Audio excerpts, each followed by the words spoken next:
So guys, ito po, simpleng bahay na abot kaya ng ating budget. Dahil ito saktong sukat lamang at simpleng design. Nakagaya nga po ng ibang mga na-feature na natin na ganitong design at sukat ay ganito rin lamang na saktong budget ang kanilang nagastos. At ang kagandahan nga dito, ito po ay naka-color roof and steel trusses na. At nakikita po natin buo na yung structural, may bubong na. At meron na rin po itong flooring at may division na po yung loob ng bahay. Kaya nga po guys, makikita natin ito by full video house tour in actual kung gaano kaaliwalas yung ganitong sukat at ganitong klaseng design na bahay.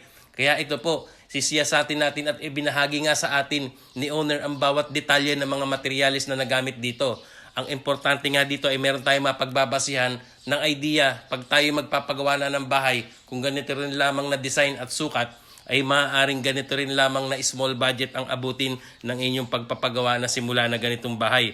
Although hindi pa ito fully finished, malaking tulong po sa atin ito. Kaya po ito, pakinggan po nating mabuti at ilista po natin ang lahat na babanggitin nating materyales na ginamit dito na nagmula mismo sa owner. Kaya kapatid, ito po ang ating topic at pag-uusapan ngayon. Ang matagumpay na pagpapagawa ng bahay na mag-asawang Sir Jevan at Ma'am Geraldine from Barangay Nilombot, Mapandan, Pangasinan. So guys, ito po, talakayin at pag-usapan na agad natin yan. So ito po, pakinggan nyo mabuti para po kayo pang magpapagawa na, meron kayong basihan na ganito po ang magagamit na hollow blocks, semento, bakal at mga buhangin. At yung ganitong klaseng design po na bubong ng bahay ay ganito rin po ang kanilang nagastos, ibinahagi po sa atin ni owner. So ito po, umpisahan na natin yan. So guys, ayon po sa details ni Sir Jevan, na ang sukat po ng bahay na ito ay 6 meters by 6 meters. Yan po yung pinaka square na yan. In total of 36 square meters.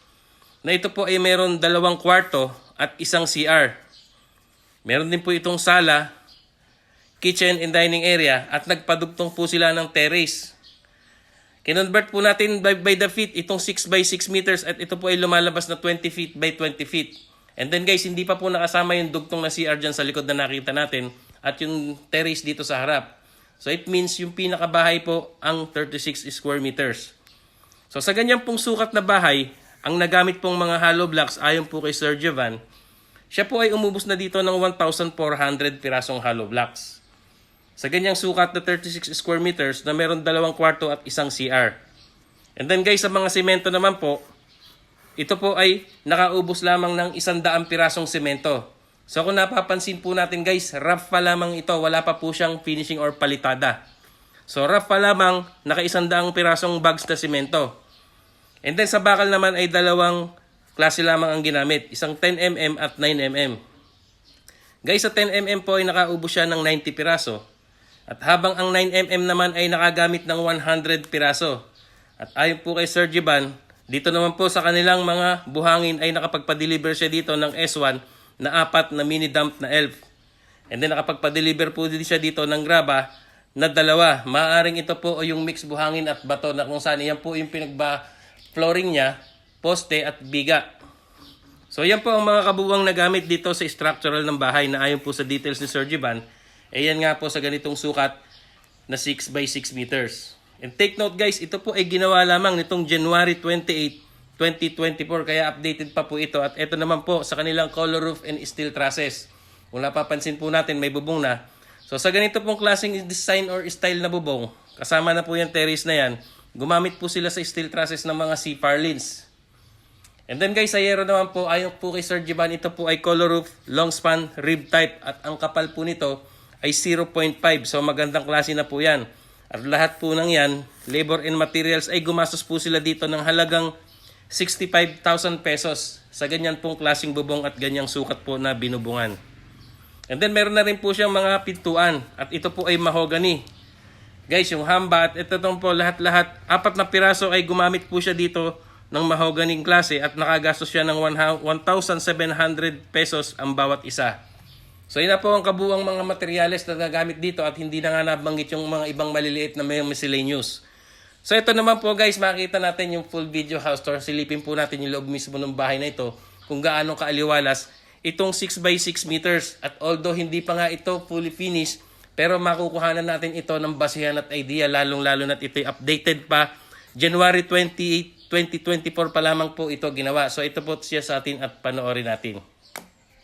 So guys, ito po, kung mapapansin po natin yung terrace niya. Ayan, steel trusses po ang ginamit. Nag-CB po sila ng bubong na ganito. At makikita natin yung poste nga po ay pipe na tubo ang ginamit po niya. And then ito naman po, ayan, makikita nyo, may mga poste naman po yung structural at maganda at maayos ang pagkagawa niya. So ito po, pagpasok natin, dito po tayo sa sala. So wala pa po siyang kisame, nabanggit ko nga kanina, totally rough pa lamang. At makita natin yung aliwalas nitong sukat na 36 square meters na mayroong 2 kwarto. Ito na po yung forma at setup ng bahay niya. So maaliwalas naman po. So ayan po, yung bubong niya, ayan, mga C purlins po ang ginamit at maganda naman po ang pagkagawa. And then ito po yung kwarto.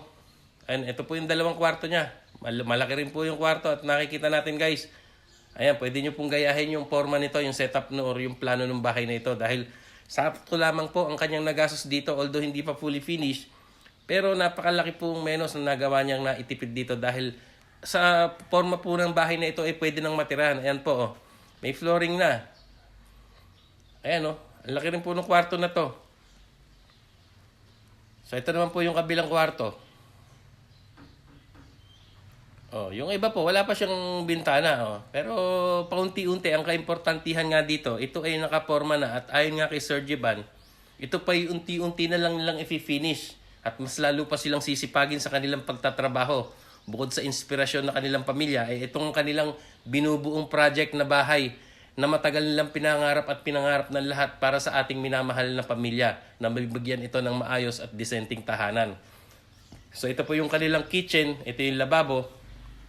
And then ito po yung extension sa likod. So ito po ay bukod po ang sukat nito sa kanilang 36 square meters. So yung pinaka-frame pa lang po ng bahay yung sinabi nating binanggit na 36 square meters o yung 6 by 6 meters. So ito po yung view nung galing sa likod, and then ito naman po yung kanilang CR. So kompleto na po ito, and take note guys, meron na po itong linya ng kuryente kaya pwede na rin po itong matirahan. Ayon po kay Sir Jeban. Kaya sa ngayon po, pinagtsatsagaan pa po nilang mag-ipon hanggang sa itong mapinish habang sila'y naghahanap buhay mag-asawa. Ayan. So ayan, may mga hamba na, maaliwalas at maganda po ang setup. So yung ganito pong klaseng design na bahay na nakita po natin, isang balsa lang yung kanilang bubong, matipid po sa pagpapagawa ng bubong. Ayan, yung nakikita natin ganyang forma. Ayan, kumbaga yung isang forma lang siya na ganon. So ayan, napakaganda po. At ayan nga guys, ang tanong, magkano nga ba ang kabuuang nagastos dito ni Sir Jeban, labor and materials? So ito po ayon sa details ni Sir Jeban na siyang ibinigay sa atin. Lahat nga po ng ito sa mga napakita natin na video na ito at kanyang nabanggit na mga materyales na idinitali natin sa inyo. Sa ganitong sukat na 6x6 and 36 square meters total at nag-extension na nga ng terrace, na bubong at CR, lahat po ng kanyang nagastos dito, labor and materials, ay umabot na po ng halagang 260,000.